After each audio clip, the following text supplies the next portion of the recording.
नमस्कार. श्री स्वामी समर्थ सर्वांना. लवकरच आपल्या स्वामी महाराजांचा प्रकट दिन येत आहे. 20 मार्च 2026 वार आहे शुक्रवार. तर या दिवशी स्वामी महाराजांचा प्रकट दिन आहे. तर प्रकट दिनानिमित्त जर तुम्हाला गुरुचरित्र पारायण करण्याची खूप इच्छा असेल, परंतु जर तुम्हाला वेळेअभावी पारायण करणं शक्य होत नसेल, गुरुचरित्र ग्रंथाचं पारायण करायची इच्छा असूनही तुम्हाला वेळ मिळत नसेल, तर आजचा व्हिडिओ तुमच्यासाठी खूप महत्त्वाचा आहे. कारण की गुरुचरित्र ग्रंथाचे पूर्ण पारायण शक्य नाही. तर फक्त तुम्हाला 2 अध्याय वाचायचे आहेत, 14 आणि 18वा अध्याय. तर हे दोन्ही अध्याय अत्यंत प्रभावी आणि मनोकामना पूर्ती करणारे अध्याय मानले जातात. श्री गुरुचरित्र ग्रंथ अत्यंत पावन ग्रंथ आहे. तो 5वा वेद मानला जातो. तर या ग्रंथाचं पारायण करणं शक्य होत नाही. त्यामुळे या दिव्य ग्रंथातील 14व्या आणि 18व्या या मेरुमणी समजल्या जाणाऱ्या अध्यायांचं आपण दररोज नित्यसेवेमध्ये पठण करू शकतो. तर आजच्या या व्हिडिओमध्ये आपण हेच जाणून घेणार आहोत की या अध्यायाचं पठण कसं करायचं, कोणी करायचं आणि त्याचे नियम काय आहेत. तर हे आपण जाणून घेणार आहोत. जर या अध्यायाचे वाचन आपण संकल्प करून करणार असाल तर संकल्प कसा करायचा हे आपण व्हिडिओमध्ये समजून घेऊया.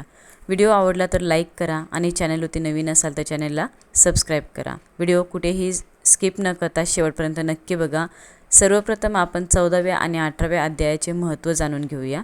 तर श्री गुरुचरित्रातील 14वा अध्याय म्हणजे क्रूर यवन शासनम सायनदेव वरप्रदानम. या अध्यायामध्ये श्री नरसिंह सरस्वतींनी आपल्या फक्त सायन प्राण वाचवले होते. कितीही मोठं संकट असो, गुरुकृपा असेल तर रक्षण नक्की होतं.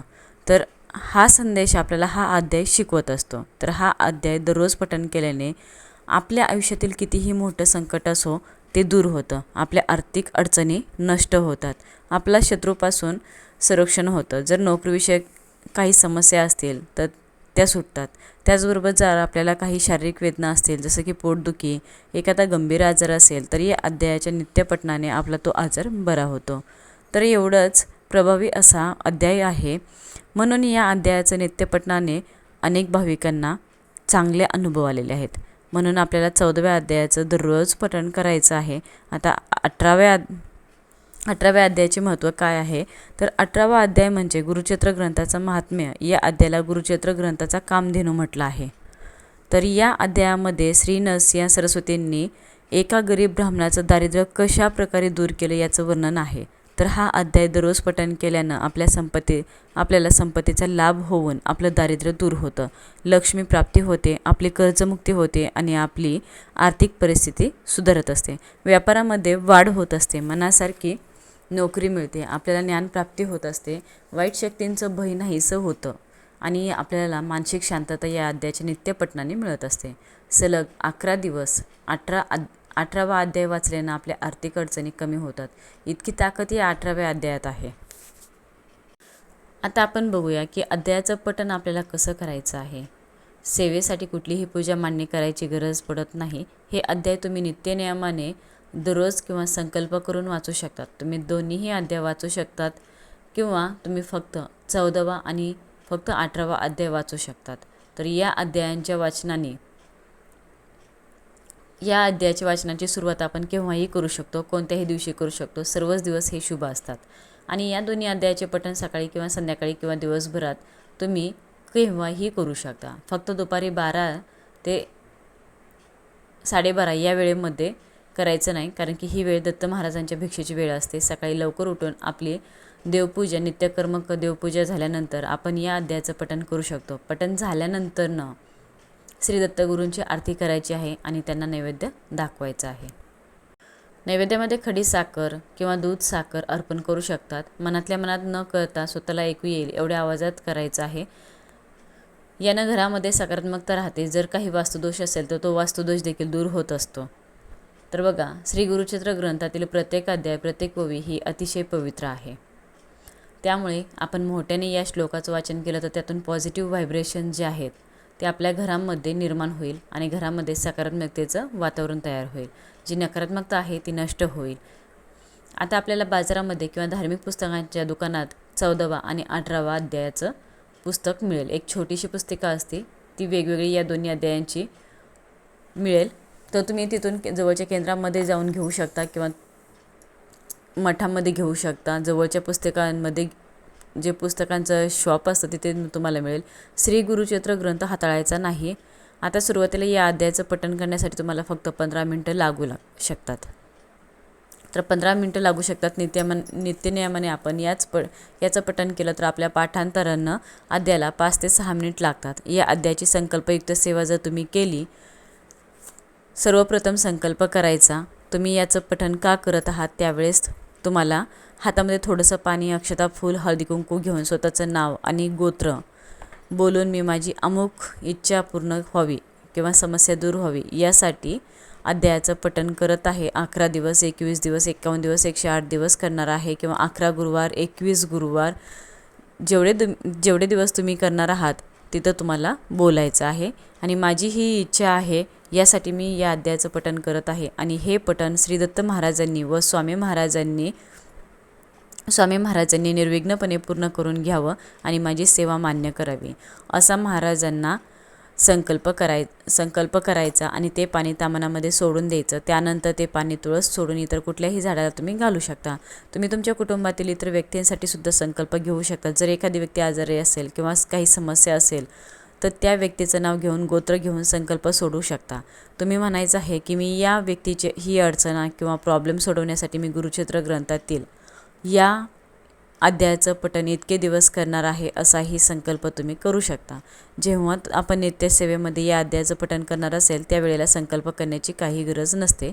जेव्हाही सेवा सुरू करणार असाल तेव्हा श्री दत्त महाराजांचं किंवा स्वामी महाराजांची मूर्ती किंवा फोटो असणं गरजेचं आहे. आणि नसेल तर तो घेऊन यावा आणि मगच सेवेला सुरुवात करावी. फोटो समोर बसूनच तुम्हाला ही सेवा करायची आहे.